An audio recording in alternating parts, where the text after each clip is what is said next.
everyone. Welcome to our way too early 2024 college predictions video for the Texas Longhorns. What we're going to be doing today is we're going to be taking a look at the schedule for the Texas Longhorns for the 2024 college football season, going game by game, predicting what games we think they're going to win, which games we think that they are going to lose for this upcoming season. Now, go ahead and do me a favor, hit that like button, subscribe. We cover everything college football and NFL football as well. Season's just around the corner. We will be breaking down every single team's schedule for the 2024 season, going over their wins and losses. And also, once the season starts, every single week we go over every single game, do the money lines, spreads, and the over-under. So hit that like button and subscribe. Like I said, we're looking at the Texas Longhorns today. This is a team that is stacked. They are built for the future. They have a lot of depth. They did make the college football playoffs this past season.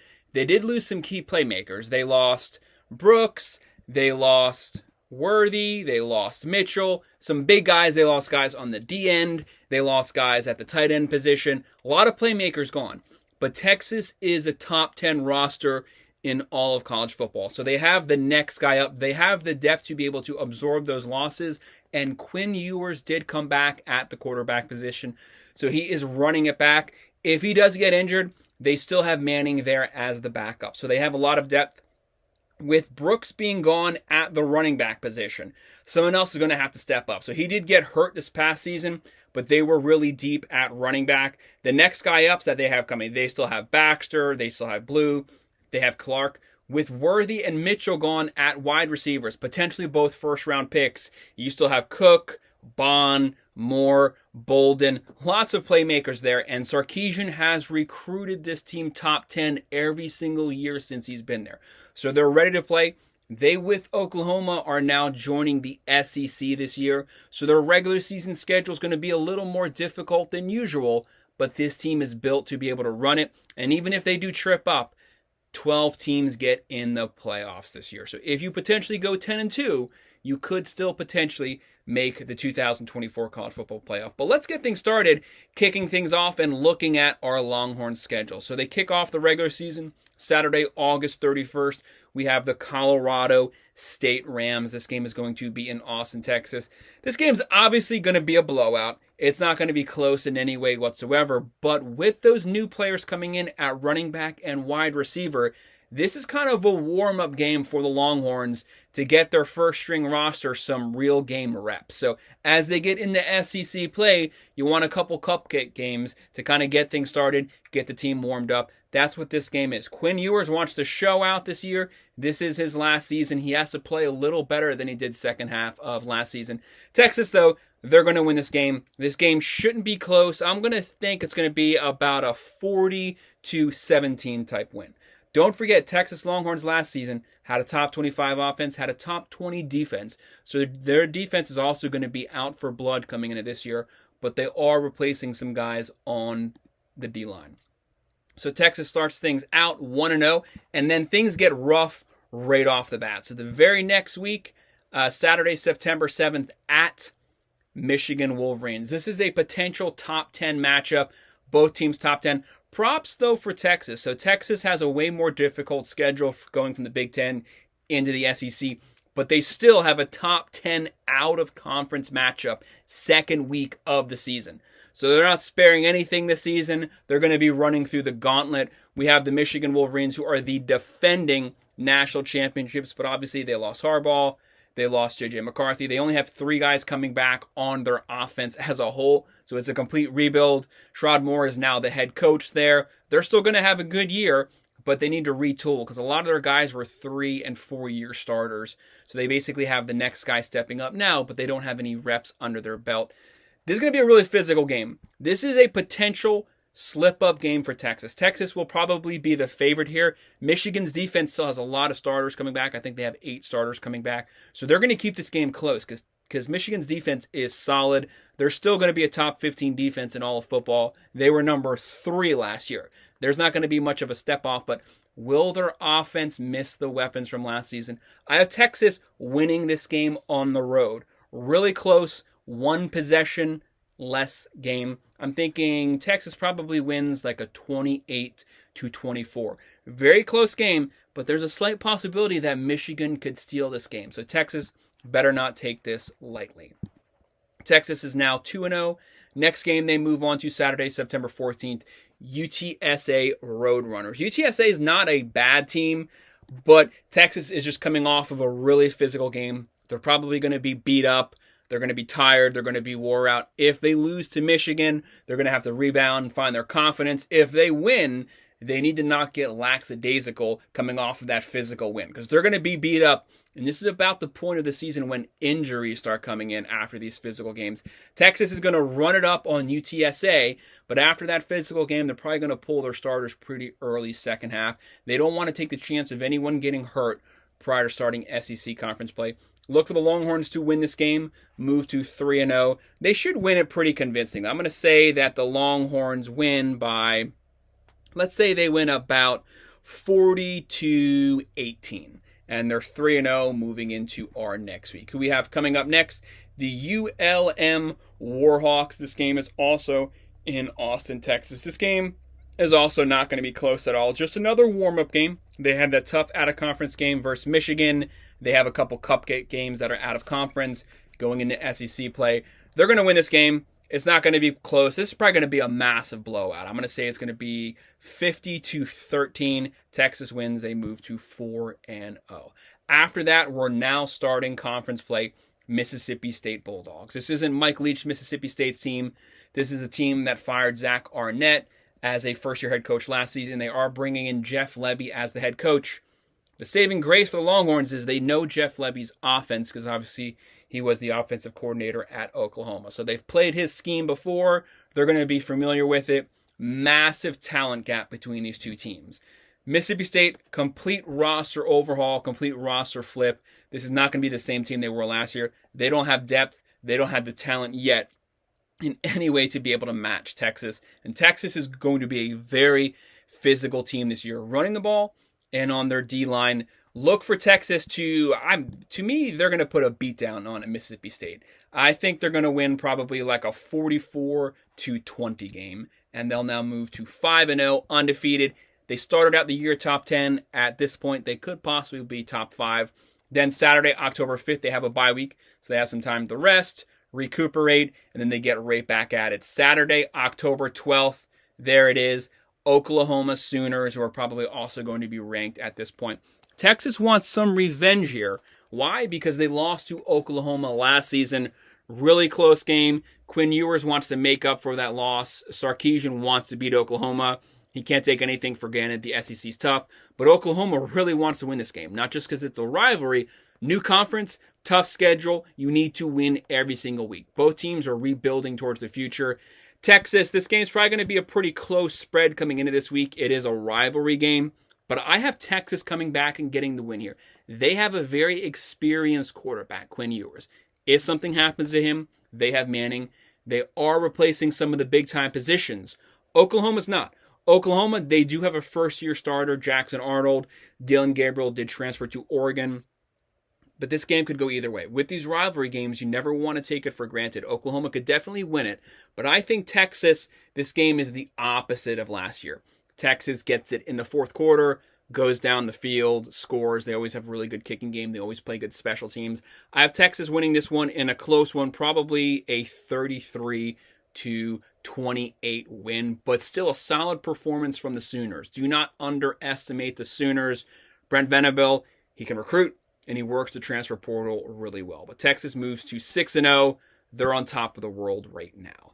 After that, another rough game, Saturday, October 19th, number 1 Georgia Bulldogs. Georgia's probably going to be number 1 at this point. A lot of people do have them returning as the best team in college football. Some people thought they were the best team last year, but they slipped up and lost to Alabama at the very end of the season. This is going to be a stacked team with Carson Beck, but they lost some of their biggest playmakers from last year. They lost McClunky, they lost Bowers, completely different team. Other guys have to step up to be the main playmakers, but they did get a couple transfers. And watch out for Colby Young, who is the wide receiver transfer from the University of Miami. We know Georgia's going to be bringing in a top 15 defense. They're going to be bringing in a top 15 offense led by Carson Beck.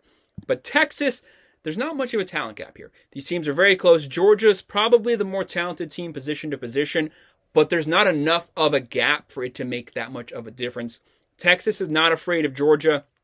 They've gone to Alabama, beat Alabama in Tuscaloosa. The key here is Georgia's coming to Austin, Texas. We're seeing a Georgia-Texas matchup. Texas has the home field advantage. Georgia's probably going to be a very slight favorite here, a 2 to 3 point favorite. But I'm actually going to go with the Longhorns to get the win at home, beat the Georgia Bulldogs, probably surprise a lot of people. They want to announce themselves in the SEC.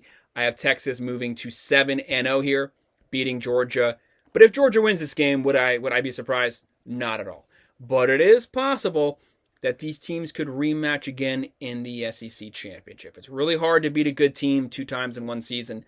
So even if Georgia loses here, they could still win in the rematch versus Texas. If Texas loses, they could still win in the potential rematch for Georgia. No matter what, there's a high probability that they're both getting in the playoffs anyways. But you want to win these games because you want the best seeding potentially for the playoffs. If you win the conference, you of course get a bye week. But Texas is right now 7-0. After that, Saturday, October 26th, Texas has just basically gone through a gauntlet. They're tired. They're wore out.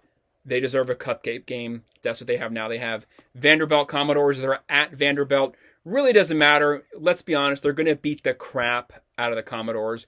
They're going to blow them out, but they're going to be pretty banged up. They might even be resting some starters this game because they just went through a couple back-to-back ranked matchups. But Texas is going to win this game pretty convincingly. Defense will step up and shut down the Commodores. Texas will probably win this. I'm going to say like a 38-13 game. And that's only because they're going to be resting some of their starters. So Texas now is 8-0. Then they have a bye week, get some more rest, and then they come back Saturday, November 9th versus the Florida Gators. This game is also in Austin, Texas. Florida. Billy Napier is getting a lot of hate, deservedly so. They only won 5 games last year, but they probably had the most difficult schedule in all of football last season. And I think they're following it up with the most difficult schedule in all of college football this coming season. So it's a gauntlet. There's a lot of heat on Napier. If he doesn't make a bowl game this year, he's probably getting fired. Florida has to come back to prominence. They're in a good recruiting ground. It's a great historical college football program. Don't underestimate them. They are a tough team. They had, 4 losses, 1 possession losses last season. So they were a competitive team. Mertz actually played pretty well last year. But I have Texas putting it on them. I have them winning this game. Well, I don't want to say putting it on them, but winning by about 10 to 13 points. I'm going to say Texas wins this one like a 35-24 game. And Texas is now 9-0, having a really strong year, first year in the SEC. Then after that, Saturday, November 16th, we have at Arkansas Razorbacks, a complete rebuild, completely different coaching staff here. This team lost KJ Jefferson. He transferred to UCF. Completely different. They're really going nowhere, but for some reason, something about this game feels like it's going to be a close game for some reason. I don't think Texas is going to blow them out. I think they're kind of coasting towards the end of the season. That's what caught Texas off guard last season, was they played pretty lackadaisical up till about week 12. Then they kind of got back to the way that they were playing the first half. I think that happens again this season. Texas wins it, but I think it's a lot closer than people think. I think they win it like a 30-24 game. So the Texas Longhorn fans won't be happy, but nonetheless, you're still 10-0 moving into the next week. The next game we have Saturday, November 23rd, Kentucky Wildcats. Kentucky's one of those teams. They always have a really good defense. They always play really physical under Mark Stoops. They always, get out to a 5-0, 6-0 head start. They get ranked. I've never bought it. Then they just completely nosedive and fall off a cliff and finish the year 6-6 or 7-5. It's probably going to happen again this season. Texas is playing them second half of the year, so I'd say you're pretty safe to beat them because they really only play well first half. Usually, that's just honestly kind of the way that works. So Texas is going to win this game. It is in Austin. I have Texas moving to 11-0 undefeated, winning this game. Probably about a 35-17 game, so a pretty decent win. And then a big rivalry matchup, Saturday, November 30th, final game of the regular season at number 25, Texas A&M Aggies. They haven't played in a really long time, so we have one of our old college football rivalries coming back since Texas is now in the SEC. They get to pick up where the rivalry left off, playing the Aggies. This is a game for potential bragging rights in the state of Texas. The Aggies Very talented roster. Jimbo Fisher did recruit very well. And now they have the head coach from Duke. They had a lot of guys transfer out, but this is still a top 15, top 10 roster in all of college football still. A lot of talent there, a lot of speed, quarterbacks, running backs, wide receivers. So they're not scared of Texas, but Texas definitely has the advantage. They have the jump. They also have a more foundational team. They've been good for a couple back-to-back seasons now, and they've been recruiting at an extremely high level. They have more talent. They have better coaching, but it really doesn't matter because the Aggies aren't technically too far behind talent-wise. Texas is looking at the SEC championship, looking at the playoffs, so this is a potential slip-up game. Texas is going to be a favorite here, probably a 6.5, 7.5 point favorite roughly at this point of the year. I'm actually going to go with the upset. I have Texas losing here. Now, the price sounds completely outrageous, but I think there's going to be a slip-up somewhere. Texas is going to lose a game that they're favored in. It could be the Aggies. It could be Georgia will probably be favored, but they could lose that one.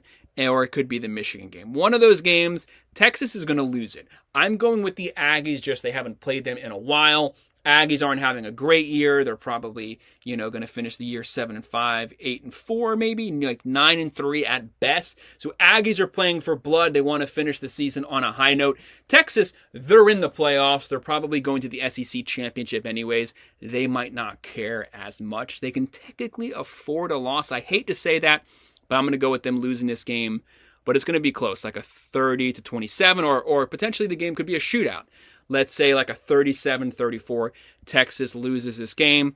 Doesn't really matter. I have them finishing the regular season 11-1. They could potentially finish undefeated 12-0. That is very possible. They have the talent, but I have them slipping up, finishing 11-1, but still probably getting into that SEC championship. Who's going to be in the SEC championship? You have Texas, you have Alabama, you have Georgia, you have LSU, you have Ole Miss. There's a lot of potential matchups there. But either way, if you finish 11-1 in the SEC, you're guaranteed a spot in the playoffs. If they finish 10-2, they could still conceivably get in the playoffs.